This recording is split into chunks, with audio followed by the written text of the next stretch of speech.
Alright, so I haven't really made a review on the newest Dragon Ball Super Chapter yet, and it's been a couple of days, but I was definitely a bit busy. I honestly didn't really think that this chapter would top the last chapter, but I think I was pretty wrong. I just wanted to kind of go over the events of the chapter for those who haven't really read it yet, or just wanted my take on it, as well as kind of discussing why it's important in the future and moving forward. So I also want to take a moment to talk about a little story I've been working on as well. So I always kind of wanted a hoodie to kind of represent my channel and like the stuff that we do, and recently we've actually made one. So I'm gonna leave a link down below for those who want to support the channel, as well as leaving a link to the Discord server. And I'm also going to leave a hidden word in this video. If you find this video, you get a shout out in the next one.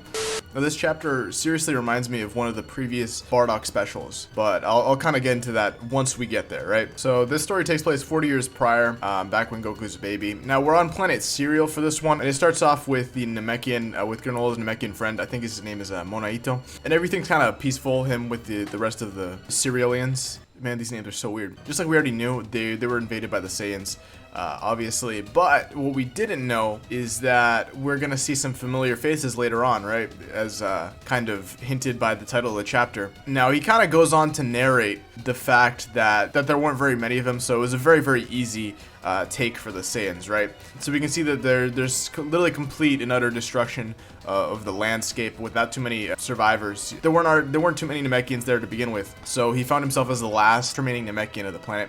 And unfortunately, we don't really see the colors of the outfits because obviously it's in black and white.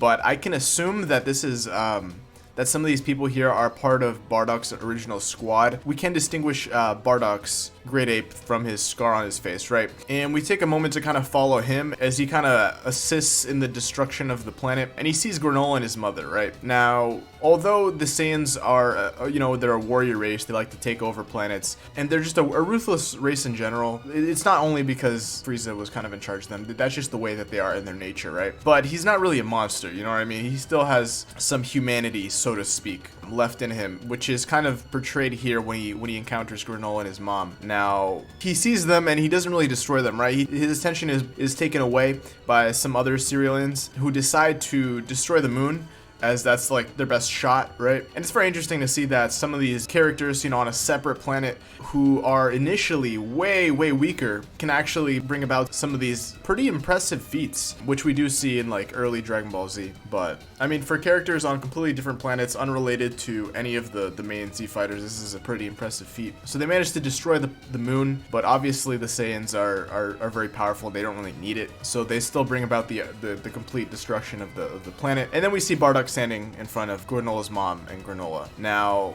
kind of looking at them and her pointing at him, getting ready to attack, reminds him of his wife and his son, and just reminds him of how mesmerized he was by first seeing his actual kid in the incubator, as well as naming him, you know what I mean? In this little flashback sequence, he kind of hesitates and he can't really bring himself to actually kill her, right? He dismisses some other Saiyans who are kind of, letting him know that they're being called back to planet Vegeta. So we know that this is around, like, right before the time of the destruction of planet Vegeta, as they're being called back to planet Vegeta, and the Frieza's gonna be there as well. I mean, this could be a different instance, but that's potentially what this could be, one of his last missions. And we see him put on his scouter, and we see the fact that he notices someone with the power level 5 off in the distance.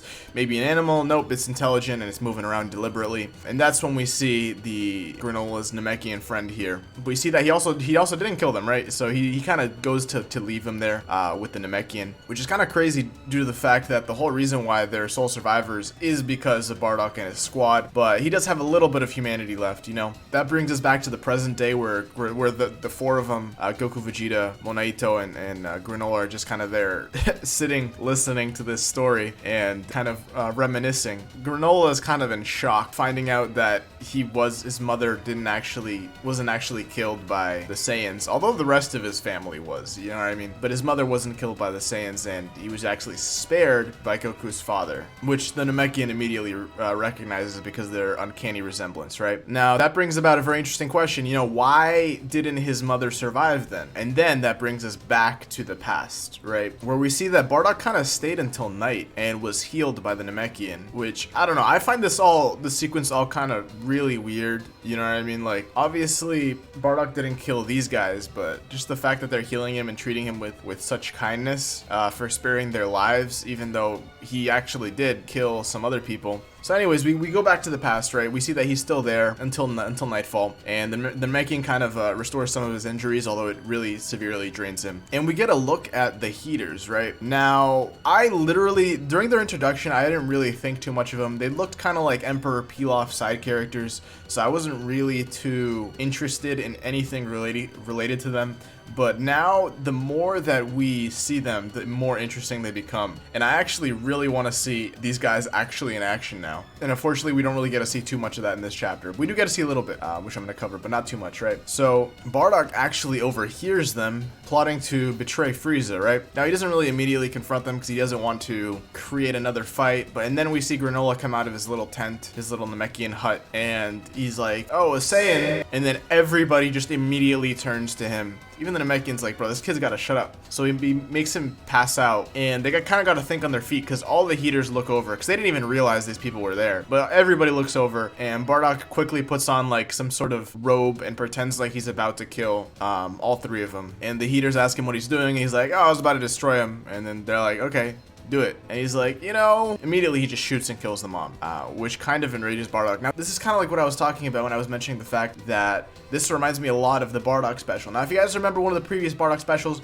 unfortunately was not canon. I mean, some people really hated it. I personally kind of liked it, the idea, but it's basically where after the Frieza blast, Bardock gets knocked even further back into time, where he gets to fight one of Frieza's ancestors. And on the planet, he kind of forms some bonds with some of the inhabitants.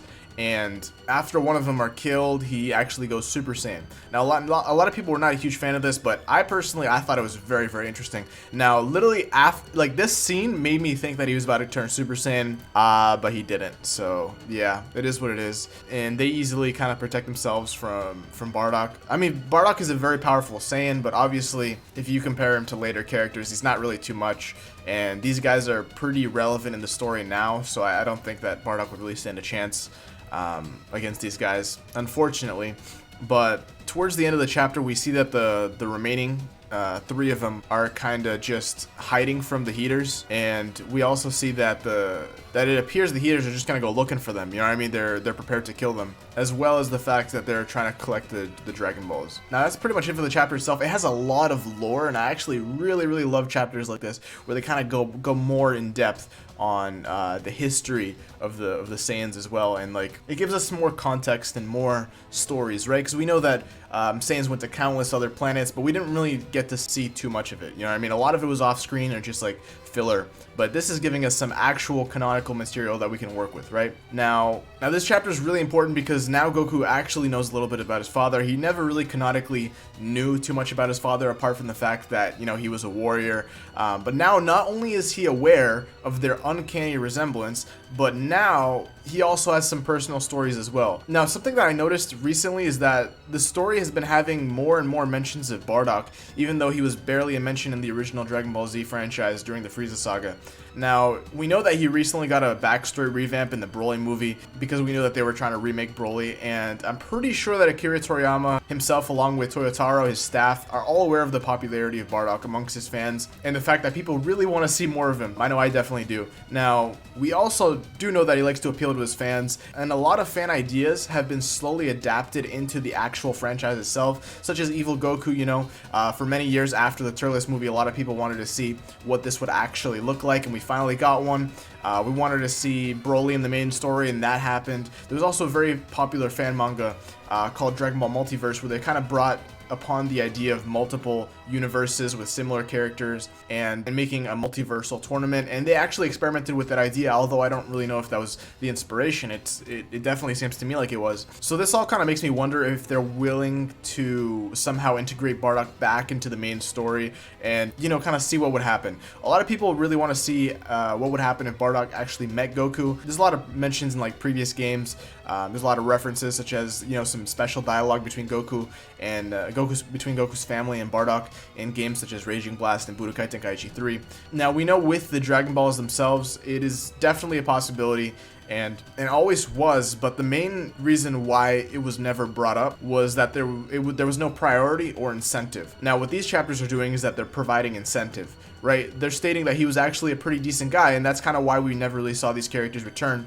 is because, you know, they were a bloodlusted race who didn't really have any humanity, so there's no real reason to bring them back. But who knows? You know, maybe there's some potential for the counterparts on Universe 6. Maybe there's a Bardock over there who lost Kakarot. Or maybe we'll get to see Bardock come back. But let me know what you guys think below. Do you guys want to see Bardock come back, or is that just me? Anyways, don't forget to like, comment, subscribe, and I'll catch you in the next one.